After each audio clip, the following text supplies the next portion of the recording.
निकलना चाहिए।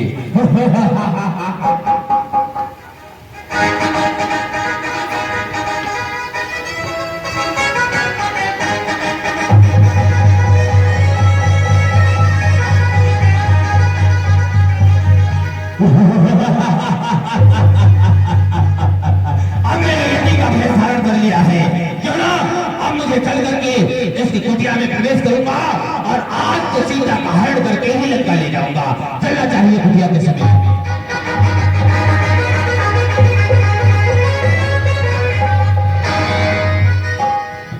देवी दे हे माई मुझको भिक्षा दे, मर्तबा रहे आला तेरा, तो दूधो रहे दूधो भले, सदा रहे बोलबाला तेरा। हे माई मुझे भिक्षा प्रदान करो माई। हे माँ मुझे भिक्षा प्रदान करो, एक यति भूखा है तुम्हारे द्वारे पर आया है, भिक्षा दो देवी। प्रणाम। कल्याण हो तुम्हारा। हे देवी मैं अत्यंत ही भूख से व्याकुल हो रहा हूँ, क्या मैं तुम्हारे आश्रम में आ सकता हूँ? क्षमा करें महात्मा, इस समय इस आश्रम में हमारे स्वामी हैं नहीं, इसलिए मैं आपकी सेवा नहीं कर सकती, हमें क्षमा करें। क्या कहा? तुम इस समय हमारी सेवा नहीं कर सकती? ठीक है, यदि तुम सेवा नहीं कर सकती तो एक यदि तुम्हारे द्वारे से बिना भिक्षा के ही जा रहा है, मैं चला जाऊंगा यहाँ से, यदि तुम हमें भिक्षा प्रदान नहीं करोगे। क्षमा करें महात्मा, आप यहीं पर खड़े रहिए, मैं कुछ फल लेकर के आती हूँ। हाँ जाओ जाओ, फल लेकर आओ। ओए होए होए होए, क्यों नहीं, यही उचित समय है, इसकी कुटिया में प्रवेश कर जाना चाहिए और इसका हरण कर लेना चाहिए।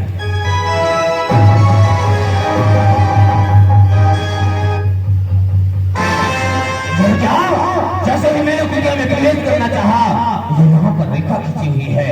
वाह वाह तपस्या, वाह, ये विद्या तो रावण के पास में थी, संतों के पास में थी, इनके पास कैसे आई?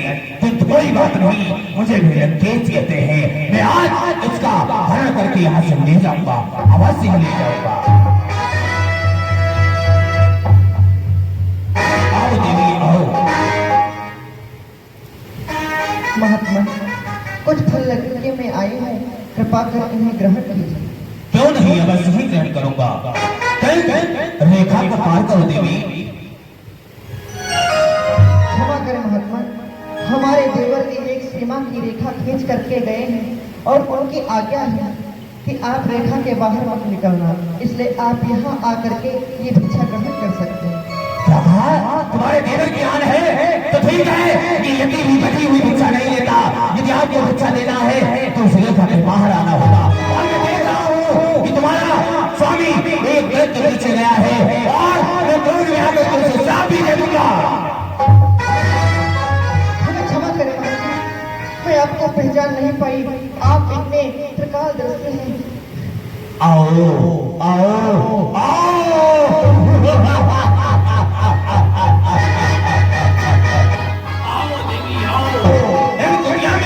नहीं हो, तुम्हारा स्थान तो किसी राज्य हराने में होना चाहिए। आप कैसी ये बातें कर रहे हैं महात्मा? राज घराने में कैसे? हमारे स्वामी जहाँ रहेंगे मैं तो उनकी अर्धांगिनी हूँ, यदि वो कुटिया है तो हमारे लिए वही राजमहल है महात्मा। शायद तुम्हें याद नहीं है, मैं कोई तपस्वी नहीं हूँ।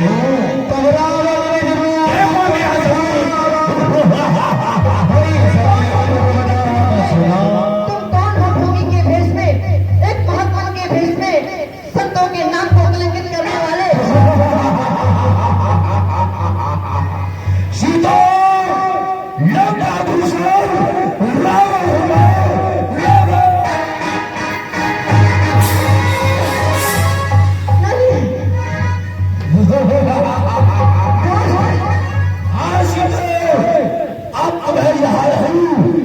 क्या चल रहा होगा, क्योंकि सीता अब तू लग जैसा राज्य में है, कौन बचाएगा तुझको? तू मेरे कब्जे में है। नहीं मैं चल सकती। भाग कर इस रेखा के भीतर जाने का भी साहस किया, फिर भी ये रेखा अब तुम्हारी रक्षा नहीं करेगी। सीता, तुम्हें ज्ञात होना चाहिए, यदि स्त्री एक बार मर्यादा की रेखा पार कर जाए, फिर खुदा उस मर्यादा की रेखा भीतर जाना चाहे, फिर भी जा नहीं सकती। चली भी जाए तो रेखा उसकी रक्षा कर सकती।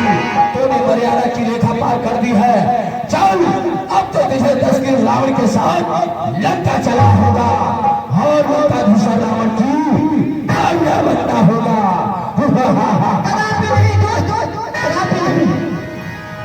तुम एक महात्मा का भेष बना करके हमारी कुटिया में हमारे साथ छल कर रहे हैं।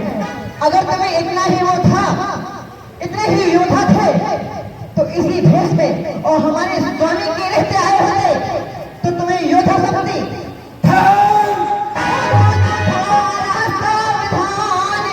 अरे स्वामी आने वाले हैं, वो धन तोड़ कर लाए हैं, वो ही मेरे रखवाले।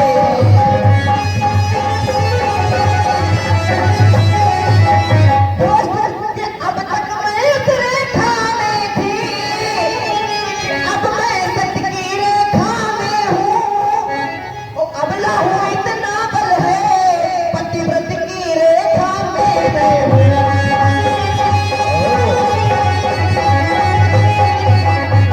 तो क्या संसार अगर आए, अरे तो भी बल तोड़ नहीं सकता। अरे सत्यवती के सत्य के आगे ब्रह्मा भी बोल नहीं सकता।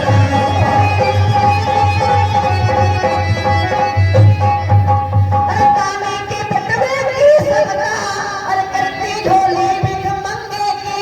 अरे सूरज के पास पहुंच जाओ, छाये नीच पते।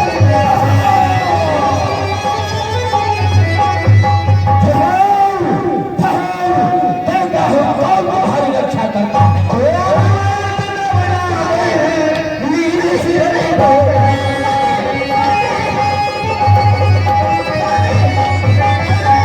स्वामी, स्वामी कहाँ नाथ?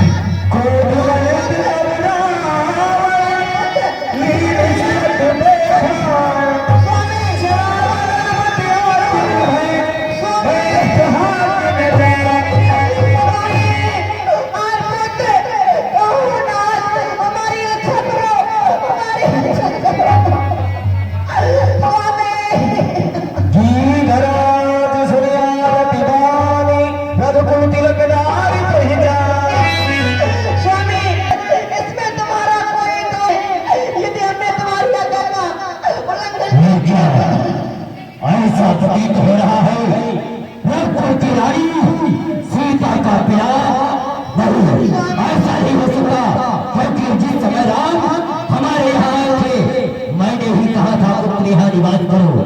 जटायु के होते हुए रघुकुल की रानी पर कोई संकट नहीं आ सकता। देखना चाहिए, आ रहा हूँ मंत्री, आ रहा हूँ।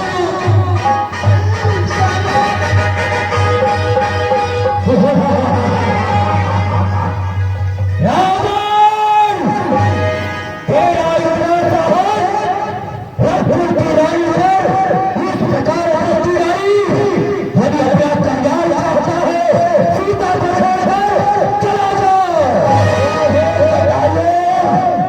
जो अपने प्राण गंवाना चाहता है, इस समय तुम्हारी अवस्था रावण को रोकने की नहीं, किसी वृक्ष की शाखा पर बैठकर विश्राम करने की है। इसलिए जाओ, इसी पेड़ की शाखा पर बैठकर विश्राम करो और लोकेश्वर रावण का मार्ग छोड़ दो।